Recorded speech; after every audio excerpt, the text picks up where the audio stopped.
Hello my dear students, मैं मोहम्मद आफ्ताब आज एक बार फिर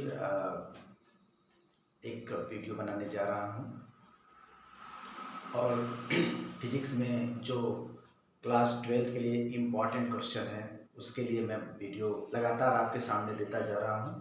और इस कड़ी में मैं आपके सामने एक और इम्पॉर्टेंट क्वेश्चन आज लाया हूं, जो कि वैद्युत क्षेत्र के कारण वैद्युत द्विध्रुव पर बल युग्म का आघूर्ण। ये भी क्वेश्चंस न्यूमेरिकल्स के लिए, खासकर न्यूमेरिकल्स के लिए बहुत ही इम्पॉर्टेंट भी है और काफ़ी इम्पॉर्टेंट है। सवाल आता भी है और जो मैंने इससे पहले डेरिवेशन कराया था वैद्युत द्विध्रुव कारण अक्षीय स्थिति का, उसके अकॉर्डिंग और ये कॉम्बिनेशन करके न्यूमेरिकल्स बनाता है।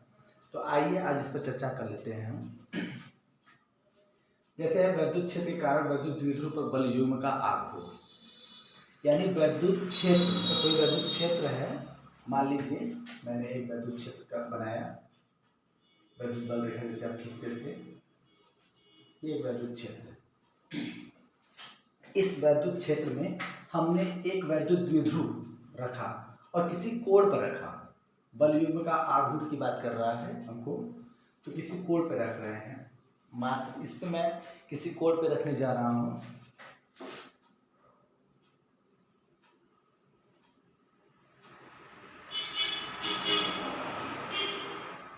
ये देखिए, ये क्षेत्र से यहाँ पे देखना है थीटा कोण बना रहा है, तो ये क्या हो रहा है, इस पर एक बल और इस पर एक इसके विपरीत बल, तभी तो बल युग्म वर्क करेगा। तो सपोज डेट मान लेते हैं कि इस पर दोनों F इधर लग रहा है, F इधर लग रहा है, ये किसी कोण पर है, यह एक द्विध्रुव का ये मध्य बिंदु है। अगर ये द्विध्रुव है तो इनके बीच की जो दूरी होगी कितना होगा, 2l होगा। ये तो आप हम जानते हैं। अब यहाँ से देखिए एक पॉइंट मेजर कर लेते हैं, डॉट डॉट डॉट इस तरीके से। तो हम ये मान लेते हैं ये A, ये B और ये आपका C पॉइंट है। तो हम इसको देखते हैं कि ये इसका क्रियात्मक लंबवत जो लंबाई है ये वाला, वो आपका कितना होगा, 2l sin थीटा। ठीक है, क्योंकि यहाँ से एंगल कितना बना रहा है, थीटा, जस्ट लाइक जो कोण है। तो इसके अकॉर्डिंग में हम ये समझते हैं, क्योंकि हम जानते हैं कि किस वैद्युत क्षेत्र होगा, वैद्युत क्षेत्र ये E है हमारा, जो आप जानते हैं सदिश राशि है। तो इसमें मैंने एक वैद्युत द्विध्रुव रखा AB, जो किसी कोण पर रखा, और उसके कारण हमने क्या किया, बल युग्म लगे और इनमें एक आघूर्ण उत्पन्न हुआ, और वही आघूर्ण का रिजल्ट हमको यहाँ पे देना है।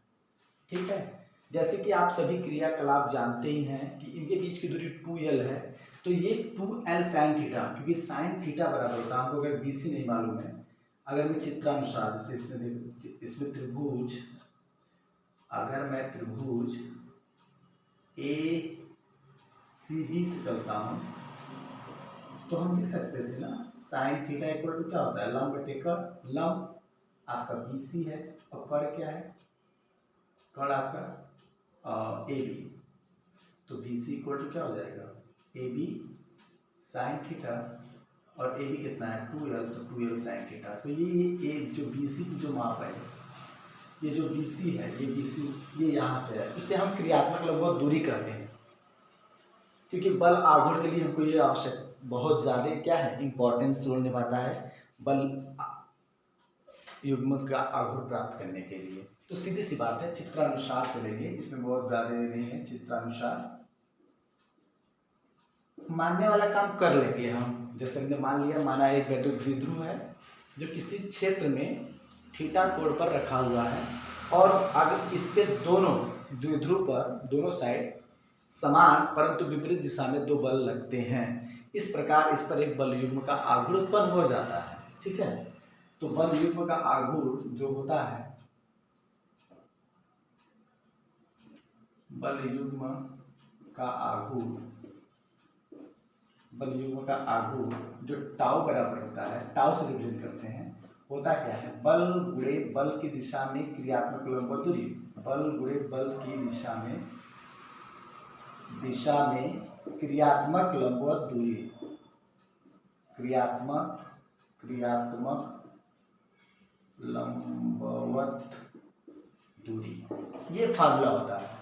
टाउ बराबर बल गुणे बल की दिशा में क्रियात्मक लंबवत दूरी। तो यहाँ में हम लिख सकते हैं टाउ हमारा, आप जानते हो टाउ बल क्या है, F लग रहा है, जो F1 या F2, हम ऐसे भी कर सकते थे, F1 F2 दोनों बराबर कर सकते थे, तो F1 बराबर F2 भी कर सकते थे, पर हमने F1 ही माना, इसलिए हम केवल F लिख रहे हैं। F गुणे बल की दिशा में क्रियात्मक, बल की दिशा में जो क्रियात्मक लंबवत दूरी हो रही है वो आपका कितना हो रहा है, BC। और तो या हम लिख सकते हैं टाउ बराबर क्या होगा, F गुणे BC कितना है, 2L sin थीटा। ये कहाँ से आया, ये यहाँ से आया, जो आपको मैं दिखा रहा था यहाँ पे। त्रिभुज ACB में अगर हम चलते हैं साइन थीटा बराबर, तो साइन थीटा बराबर होता है BC बटे AB। ये यहाँ से आया हुआ है, इसमें कोई दिक्कत नहीं। और उसके बाद जैसे कि वी नोडेट हमें पता है, हम जानते हैं वी नोडेट आपको पता है कि E बराबर जो होता है वो AF बटे Q होता है, ठीक है। तो या हम F बराबर क्या लिख सकते हैं, E इंटू Q लिख सकते हैं। ये क्वेश्चन नंबर फर्स्ट, ये क्वेश्चन नंबर 2, ठीक है। समीकरण 1 और 2 से, समीकरण 1 व 2 से हम 1 और 2 का प्रयोग करते हैं, तो हमारा क्या हो जाता है, टाउ बराबर F के स्थान पर E इंटू Q और गुणे इसके स्थान पर 2L sin थीटा, ठीक है। यहाँ तक किसी कोई दिक्कत प्रॉब्लम, कोई दिक्कत प्रॉब्लम नहीं है। यहाँ पे आप देखिए, उसके बाद हम टाउ इक्वल टू क्या लिखें, टाउ इक्वल टू, क्योंकि आप इसमें जानते हैं अच्छी तरीके से पता है आपको कि एक चीज कॉमन सेंस है, जैसे E है आपका, E अलग है, हम इसको 2QL sin थीटा लिख सकते हैं। और आपको पता है कि E बराबर जो होता है वो 2QL होता है, वैद्युत द्विध्रुव आघूर्ण, ठीक है, लिखेंगे परंतु, ठीक। तो टाउ बराबर क्या हो जाएगा, PE sin थीटा, होगा कि नहीं होगा, कंफर्म, कोई दिक्कत नहीं।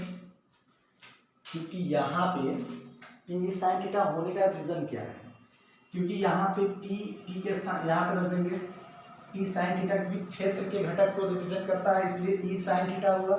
और ये वेक्टर में आप पढ़े हैं कि अगर P, इसको हम इस तरीके से लिख सकते हैं, ठीक है। टाउ इक्वल टू क्या हो जाएगा, वेक्टर P इंटू ये भी एक वेक्टर राशि है, इसलिए आपका ये, तो इसका वेक्टर रूप ये है, पर रिक्वायर्ड सॉल्यूशन ये है। तो कोई दिक्कत नहीं है किसी को, इसमें कोई प्रॉब्लम नहीं, इसको अच्छे से समझ लीजिए, अच्छे से समझ लीजिए और अच्छे से देख लीजिए। मिलते हैं अगले वीडियो में न्यूमेरिकल के साथ।